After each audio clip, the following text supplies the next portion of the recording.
गए थे कि अम्बो मिल जाए। ए अम्बो, अम्बो, हाँ काका, अरे जल्दी वहीं आओ भैया। खुश रहा खुश रहा। सुना भले काका। हाँ भैया ठीक है। हाँ। वह हमारे धनवा बिहान लगवाए था भाई। काका ध्यान तो हम पानी लगवावे कहे बिया, खेत वो जोताई ट्रैक्टर कहे ही, यार ये बतावा पंपी सेट कहे ही। तोरे सब यार हमरे परिदार के तू लगवाए थे। हाँ, हमका कहा था कि काका देखा वो अब पैसा कौड़ी कह दी है। हाँ। तो तुरंते वो ना याद है। कहो हम ना होना। अब दुकान सुना, दुकान उकान में बैठा रहे तो कहे खवा पिया दिया तो ना ही ना कहता तू काका।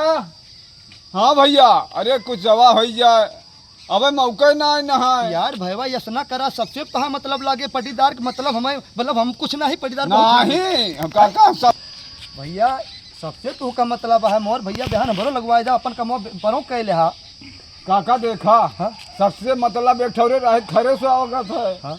मुलाब जौन ट्रैक्टरवा कह दे ही और जवन पंपी सट्टा कह दे उनका हम का करब। तो हाँ मतलब बहुत लागे हमसे और जात ठीक है तू सुनत ना है ना और जा। काका हम बिना अपन लगा ले जाब ना। अच्छा हाँ ठीक है मतलब लागे आया खेत में हमारे हलिया। चलो ठीक है ना जाब भाई। हाँ आया तो हमारे खेत में जा ना जाब। हाँ जा जाओ नहीं मतलब लागे हमारे पटीदार तो है ठीक है, बहुत जा। देखा हम गिन ले दूसरे जा को। पर आगे।